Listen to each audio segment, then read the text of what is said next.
Hey everyone, welcome back. I want to bring you another review of a kit that I have absolutely no motivation to build. Don't confuse that with desire to build. I really have the desire to build it. I bought it. That's the thing. I go out and I see a kit. I don't buy it just because, oh, there's styrene, I'm going to buy it. No, I see a kit and it's like, wow, here's the ideas. They're flowing through my head like something out of a movie, just a flash of different images on what I can do. So I buy it with every intention of doing it. So the desire to build this kit is there. Right now, the motivation is not. But hopefully by doing these reviews on the kits, I'll get that motivation. So a little bit about this kit. When I was growing up, unlike the kids of today, there was no 24/7 cartoon channels. I mean, we had 2 channels that showed cartoons, and it was only for about an hour and a half, 2 hours in the morning, and then an hour and a half, 2 hours, whatever it was, in the afternoon. After that, cartoons were over until the next day, except for maybe a couple hours on Saturdays and Sundays. But it was not like today where the kids have multiple channels to look at with 24/7 cartoons. So I, at an earlier age, got involved in live action shows and sitcoms and stuff like that. And one of the ones that I found was Planet of the Apes. Planet of the Apes was something that really captivated me. I really loved it. Loved the movies. I even got into that TV series, Planet of the Apes, which lasted for 1 year. And if you've ever seen it, you know why it only lasted for 1 year. It was just horrendous. But I admit, even though it was horrendous, I still bought the series on DVD when I got older, and I still watch it every now and then because I did like it. And even though they're re-popping, so to speak, the Planet of the Apes series in the movies, more detail and more CGI and stuff like that to make it look more realistic, I did like this one the best still. There's something about it that I really like about it. So I went out and I bought this series of figures, all but Cornelius. I bought the Zira, the General Ursus, and the Dr. Zaius.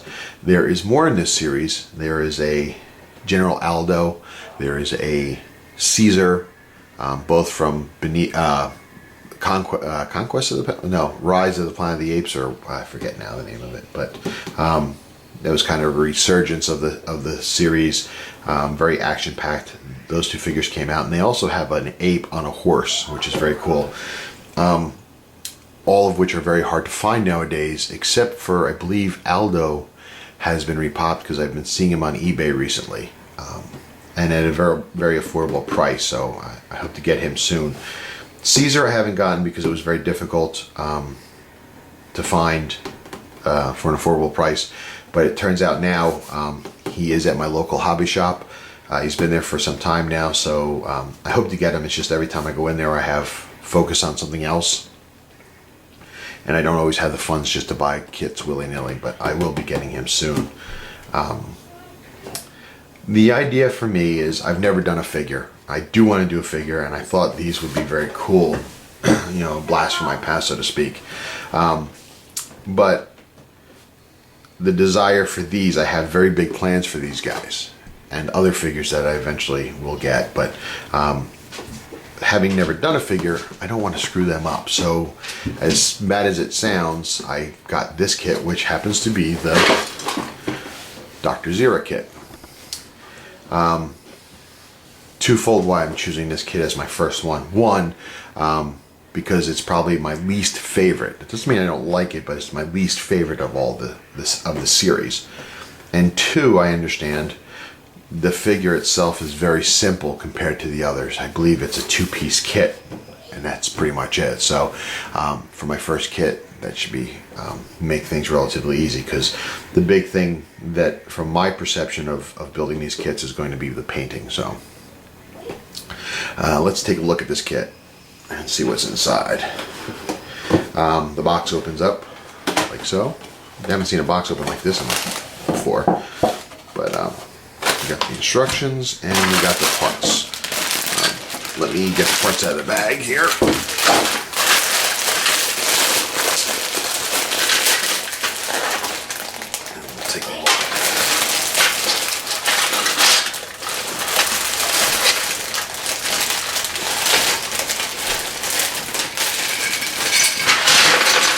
surprisingly,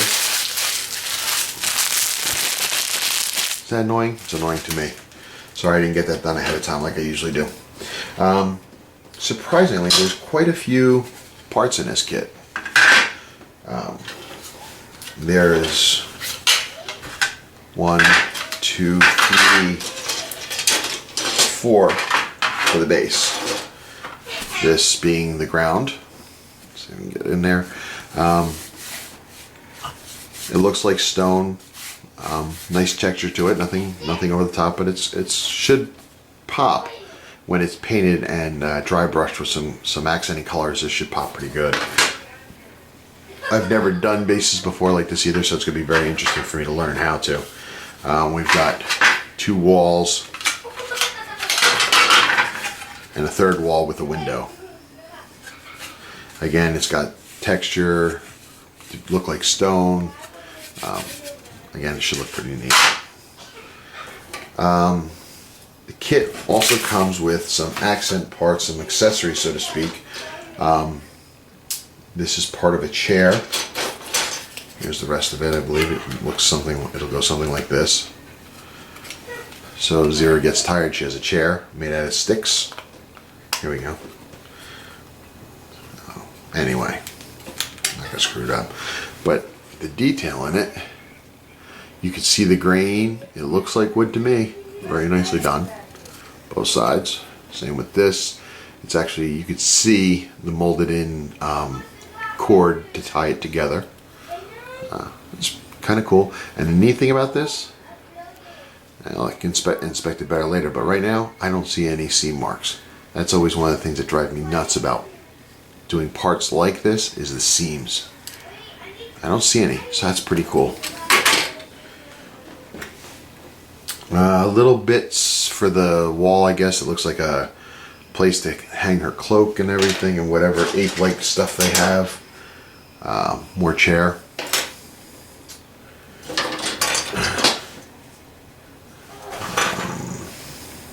A vase of some kind of pot. A flower. So that must have been a pot I just showed you. So it's got a flower. And then the rest is going to be Zira. Let's take a look. And they were right. It's basically 2 parts for Zira. The body is 2 parts. Most of the other figures have a top and it's cut in half, and then the bottom, where she's from head to toe basically all in one piece. So the nice part about that, from where I sit, it means a lot less seam lines. So there's Zira. You could see the detail in the leather piece of her tunic, and the cloth is here. You can see her feet. If you have a foot fetish, check them out. Arms. The one arm is 2 pieces with a hand that's separate. It's on a sprue over here. Look at the detail. You can get this focus here. Focus. You can actually see the hairs and the veins on the hand.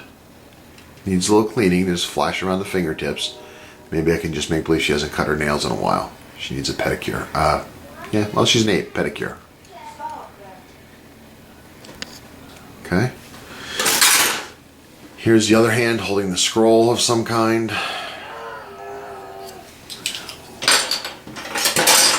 The second part of that arm. And then the head. This is the piece de resistance of these kits. I forget the name of the guy who sculpted these, but the detail in this face and the back of her head, that's the view Cornelius likes. Get it? In it. Cornelius likes the back of her head. Get it? I crack me up. Anyway, the detail really, really is exquisite. That's pretty cool. Very, very neat. And it actually kind of looks like the actress Kim Hunter, the way she portrayed it. That's a very good job. So,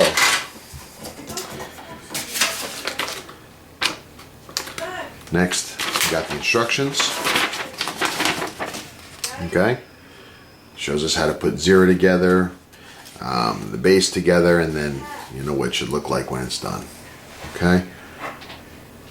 It's a snap to get. It's also a snap to get together kit, so most of it's just going to get snapped together. The back has got just some catalog of other stuff in the line, which is pretty. Some of them I want to get. Love the monster ones. Got to get those. But very simple kit. Shouldn't take long to assemble. The key is going to be the painting. Even if you don't do figures, and I have never done so, even I know that the key is going to be doing the painting. Now, for whatever reason that I don't know, they have her molded or pictured here in orange, which seems kind of odd to me because she never wore orange in any of the series. She always wore green, and the top leather piece was like a dark brown leather color. So I don't know if there was some reason they had to do this, because the other figures in the series also are not in appropriate colors. Zeus didn't wear blue. His leathers weren't brown or tan, and he didn't wear brown either. He wore green. So, but my goal is to paint her like she was in the series. Yeah, it's unoriginal. I realize that, but it is what it is. So, again, don't misunderstand me when I say it's my least favorite. It's still something I want to do.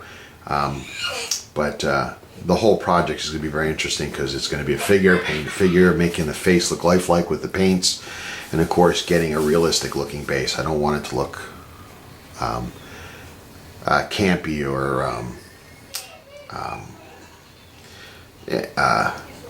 cartoonish. I want to make it look as lifelike as possible, so I'm gonna have to check out some videos on how to do that, make the walls look good. But anyway, this is the first in the series that I'll be doing, so stay tuned. Until next time, be strong.